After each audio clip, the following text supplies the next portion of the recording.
সারাদিন মোবাইল বা কম্পিউটারের স্ক্রিনে চোখ রেখে চলেছেন, আর মাথা ব্যথা, চোখে ঝাপসা দেখা, সব কিছু জলদি ভুলে যাওয়া, রাতে ঘুম না আসা, মেজাজ খিটখিটে হয়ে যাওয়ার মতো কিছু সমস্যা এক্সপিরিয়েন্স করছেন, তাহলে অবশ্যই আপনার এই প্রবলেমগুলোর পেছনে রয়েছে অতিরিক্ত screen time.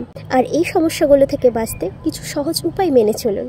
First is 20-20-20 rule, মানে প্রত্যেক দিন কাজের সময় প্রতি 20 মিনিট অন্তর 20 সেকেন্ডের জন্য আপনার থেকে 20 ফুট মানে প্রায় 6 মিটার দূরত্বে থাকা কোনো বস্তুর দিকে তাকিয়ে থাকুন।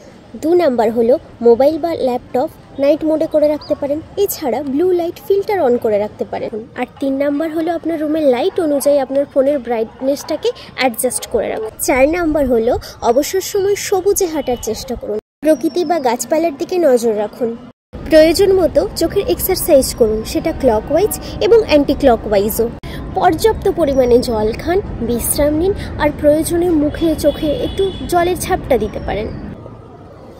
বেশি মেয়ে দেখলে চোখ এমনিই খারাপ হবে, এতে সত্যি আমার কিছু করার নেই।